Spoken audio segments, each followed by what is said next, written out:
Assalamualaikum dan salam keluarga Malaysia. Anda bersama saya Nur Zamri dalam berita Semasa 4. Ketua Hakim Negara Tun Tengku Maimun Tuan Mat bersama 4 hakim lain sedang mendengar permohonan Datuk Seri Najib Tun Razak untuk mengemukakan bukti tambahan kes penyelewengan SRC International Sendirian Berhad. Ia bagi membatalkan perbicaraan yang menyaksikan dia disabitkan kesalahan serta dijatuhi hukuman penjara 12 tahun dan denda RM210 juta. Turut terlibat Hakim Besar Sabah dan Sarawak Tan Sri Abang Iskandar Abang Hashim dan Hakim-Hakim Mahkamah Persekutuan Datuk Nalini Palmanathan, Datuk Mary Lim Thiam Suan dan Datuk Muhammad Zabidin Muhammad Diah.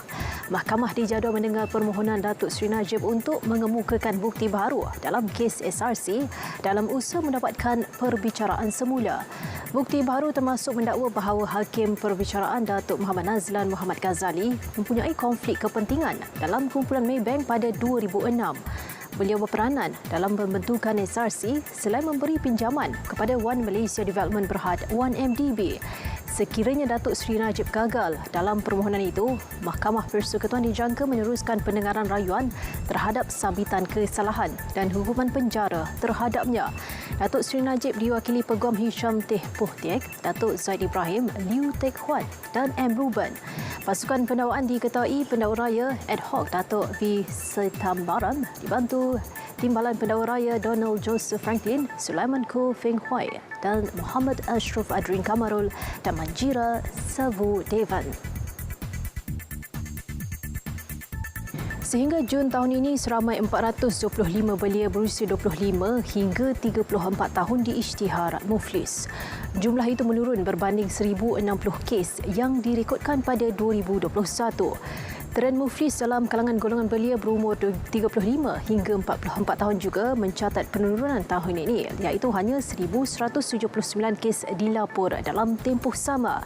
Jelas Timbalan Menteri Belia dan Sukan Datuk Seri T. Lianka, berdasarkan Jabatan Insolvensi Malaysia, pinjaman peribadi menjadi punca utama kes muflis golongan itu.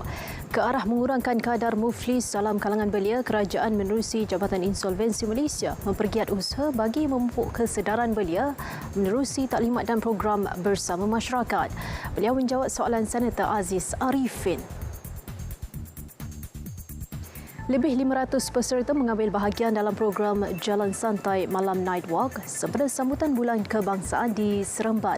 Program anjuran Persatuan Bentang Malaysia itu melibatkan aktiviti berjalan kaki sejauh 13 km bermula dari bangunan Seremban Gateway dan singgah di 12 lokasi ikonik di Bandaraya Seremban. Menurut Presiden Persatuan Bentang Malaysia, Datuk Nazri Kamal, penghayatan terhadap sejarah tempat ikonik tersebut mampu meningkatkan kesedaran peserta mengenai nikmat kemerdekaan yang dikecapi.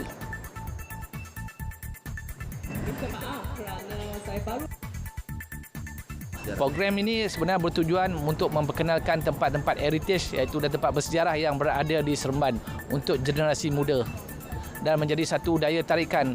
Dan kalau ada rezeki, kita akan buat pada tiap-tiap tahun. So untuk kita juga mendapat peserta daripada luar, iaitu daripada Bangi, daripada Melaka dan juga pada Selangor dan sikit pada Perak penyertaan kita ni.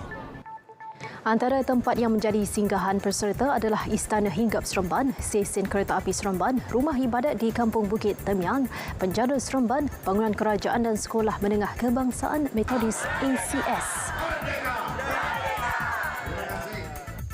Sedikit berita sukan tentang aksi Bundesliga. Bayern Munich terus mempamerkan kecemerlangan dalam aksi musim ini apabila tidak berdepan masalah menewaskan Wolfsburg 2-0. Itu juga adalah kemenangan kedua Bayern sekaligus membolehkan pasukan tersebut kekal di tangga teratas Liga dengan 6 mata. Dalam perlawanan tersebut, 2 gol Bayern diperoleh Mursi Jamal Musiala dan Thomas Muller. Aksi yang berlangsung di Allianz Arena itu menyaksikan tuan rumah tidak menunggu lama untuk menguasai perlawanan menerusi gol awal pada minit ke-33 menerusi Jamal Musiala.